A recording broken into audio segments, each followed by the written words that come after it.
Hi, this is James from Tabletop Gaming Guild, and today we're going to take a look at Matches, which is going to be a 2 to 6 player game published by Thing 12 Games.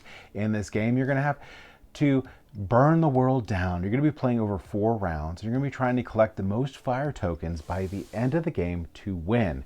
Let's go ahead down to the table here. I'm going to show you how to play Matches, and then we're going to come back and I'm going to give you my final thoughts.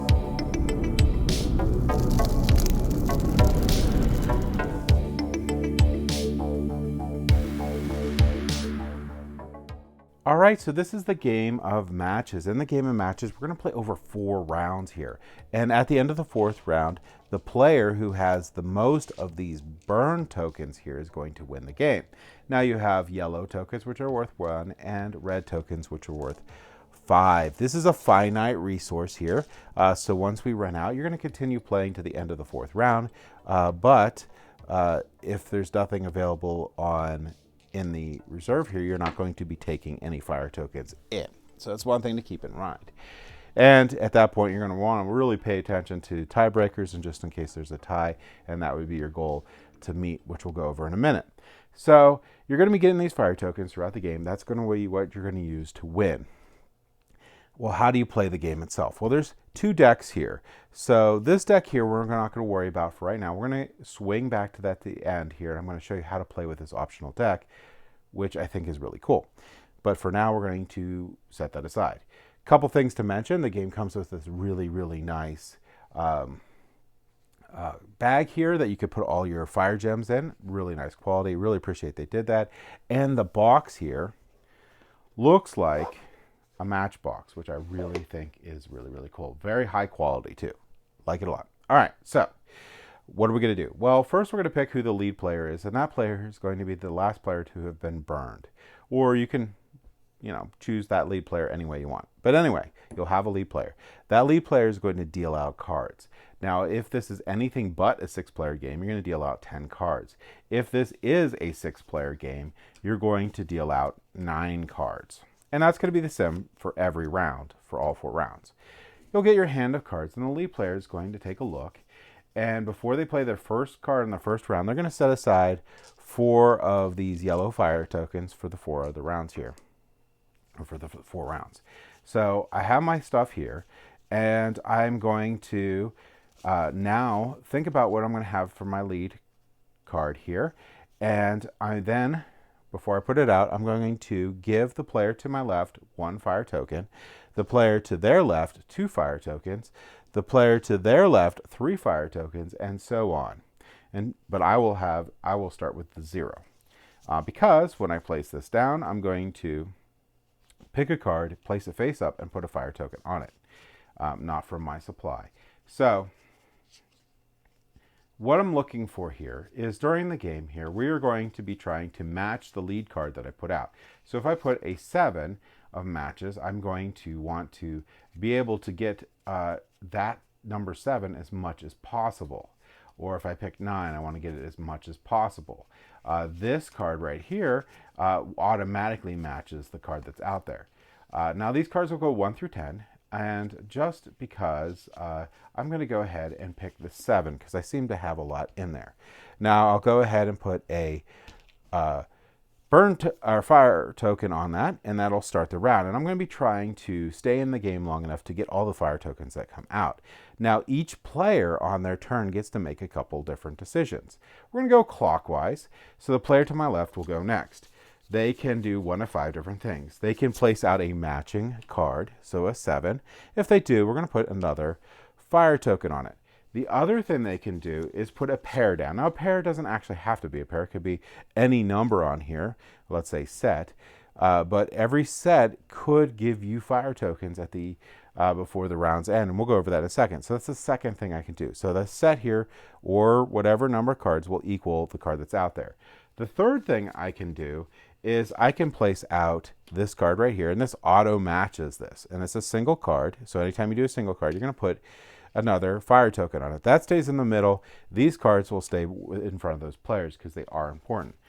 The 4th thing I can do is, let's say I don't have the ability to equal the 7 with what I have. Let's say I have a 1 and a 9, or 6 and a 9 left. I can place this 6 out, and place this card face down. So this is going to be, and this is going to be, these face down cards are going to count as 1. So this would be 7. And I could do that with more if I needed to. Like if I had this 4 instead, and I didn't have anything else that was good, I could place down 3 to equal the 7. That's the 4th thing I can do. The final and 5th thing that I can do is, if I can't do any of the other four things, or I decide that I don't want to, I can burn out. What happens when you burn out?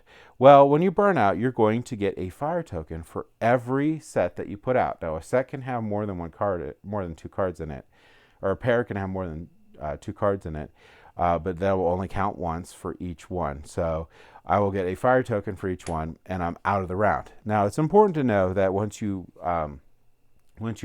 burn out, you can't be affected by anything else in the game. So when we play with these optional cards, they can't target you. Also, the first person to burn out is going to gain the lead fire token right here, so, or lead first player token. So we're going to keep going until everybody but one person burns out. The last person who didn't burn out is going to get all the fire tokens from the middle of the board. The only thing is they're not going to get any fire tokens for their sets. And that'll end the round. So after the round's ended, we're going to discard all the cards and put them in a discard pile. And the person who first burned out, which gained this first player token, will be the first player. Since they were the first to burn out, they will also get a fire token, and they're going to deal out the cards. So they'll deal out cards. So again, if it's anything but a 6-player game, you're going to deal 10 cards out to each player. If it's a 6-player game, you're going to deal 9. And you're going to take a look. This lead player is going to take a look at their hand, and they're going to put out a card and then place a fire token on it. Now, that is going to start the round, and each other player is going to continue on like we did before, and we're going to go and we're going to complete 4 of these rounds. At the end of the 4th round, the player with the most fire tokens is going to win the game. Now, if there's a tie, the person who played the least amount of cards is going to win. If there's still a tie, the player who acquired the most fire tokens the last round will win. All right, so you could also play, that's the game. So you could play over 4 rounds, and it's a pseudo trick-taking game sort of thing going on with that.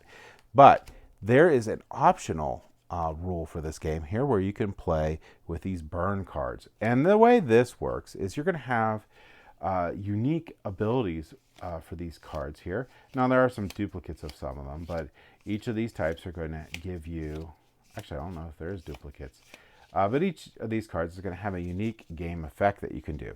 Most of these are going to be instantaneous when you purchase them. They occur. Some of them are going to have a duration, and when the duration ends, you just flip the card back to its backside so you could show that the card is no longer in play. But what you're going to do is that before the game starts, you're going to place out 4 of these cards.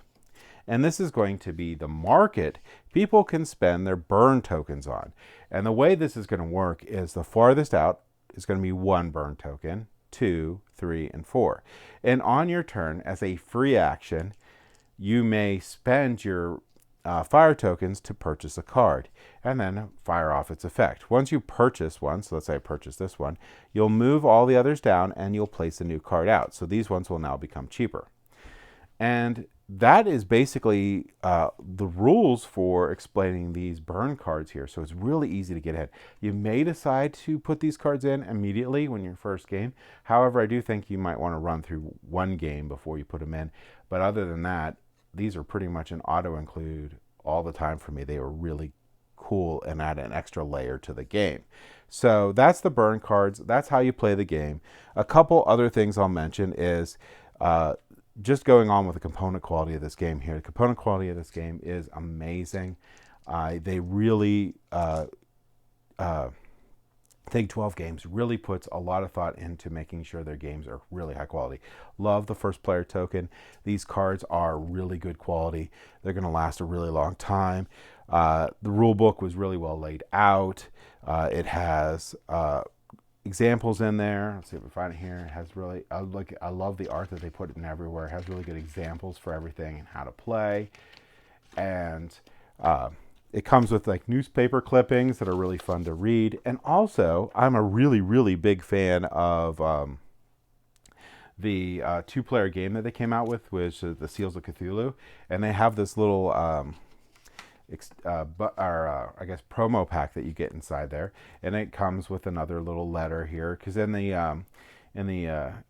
that game, the Seals of Cthulhu, there's all sorts of really cool newspaper clippings, all sorts of really cool things to look at that are little add-ons in there, and then you get another Elder God that you could play in the game with, which I think is amazing. I really think that was cool that they did that, and I'm really happy I have that for my Seals of Cthulhu game. But yeah, so that's going to be how to play matches. Let's go ahead back up to the table here, and I'll give you my final thoughts on it.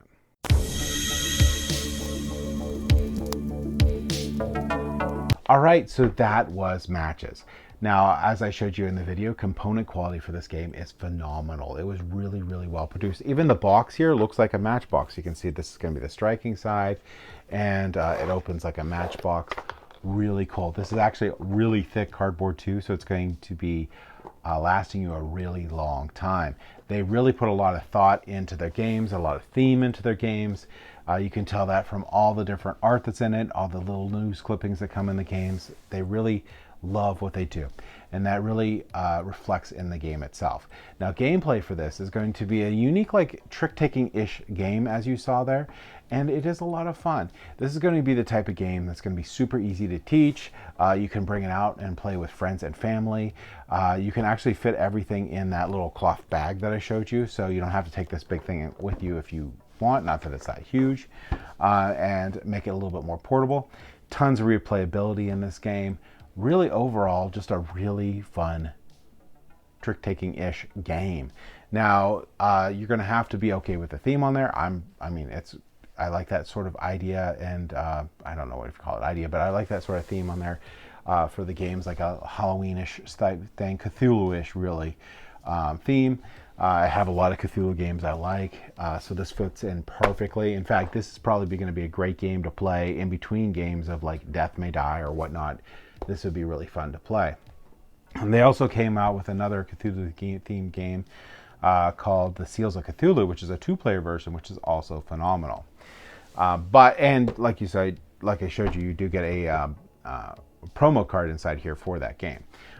But this is a really awesome game. If you like trick-taking games, if you like card games that are easy to teach and you can have a lot of fun playing, this game is for you. If you don't like the theme, Think 12 Games has a lot of other games that you will probably like that are also equally well designed.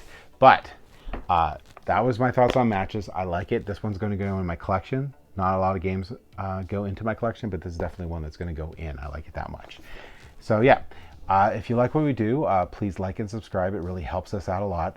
But either way, I hope you guys all have a great day, and thank you for watching.